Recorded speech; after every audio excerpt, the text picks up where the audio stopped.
Matthew, good work out there today. What are your initial thoughts on the round? Yeah, I mean, pretty good round overall. Very solid off the tee. Didn't catch many rough the last 2 days. That was key.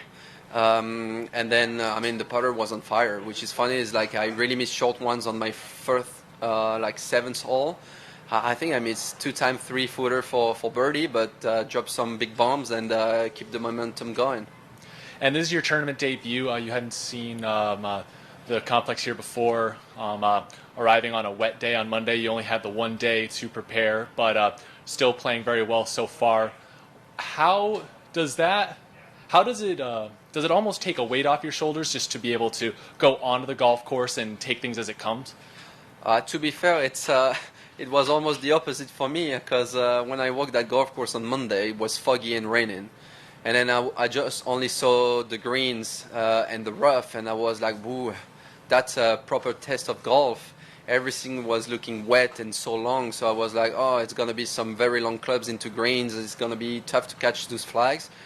And in the end, you show up this morning, better weather, the sun is out, and I started with very solid shots. And as I said, the putter started to came a little bit hotter, and I dropped some, and it keeps me in really good momentum. And also, Matthew, Nikolai Højgaard, another veteran of the DP World Tour, is near the top of is at the top of the leaderboard as we're talking right now. He hadn't been able to see the golf course earlier either. What does the hot start that you two are off to on this golf course say just about the level of competition of guys in Europe who you're going to have more of the European guys coming over this year, just as the tour has enabled the top 10 not eligible through FedEx Cup points to join the tour this year?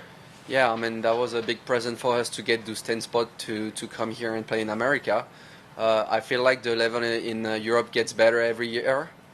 Some very tough players are coming out of Europe. As you said, Nikolai is a super nice player.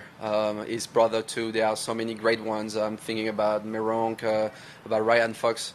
I think it gets really better over there, and it's nice to come over in America and show America. Then at least we can play some golf.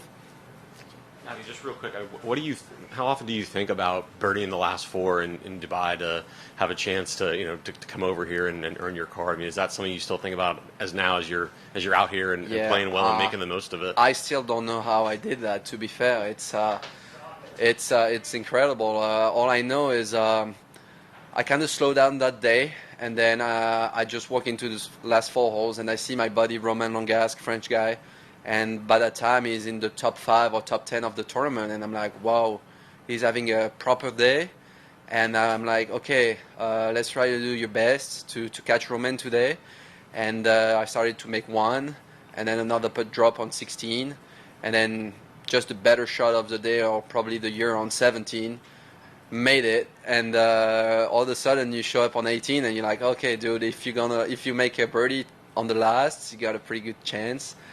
I was really scared of that drive on 18. I just smoked it left, and after was just a very solid hole to finish the tournament.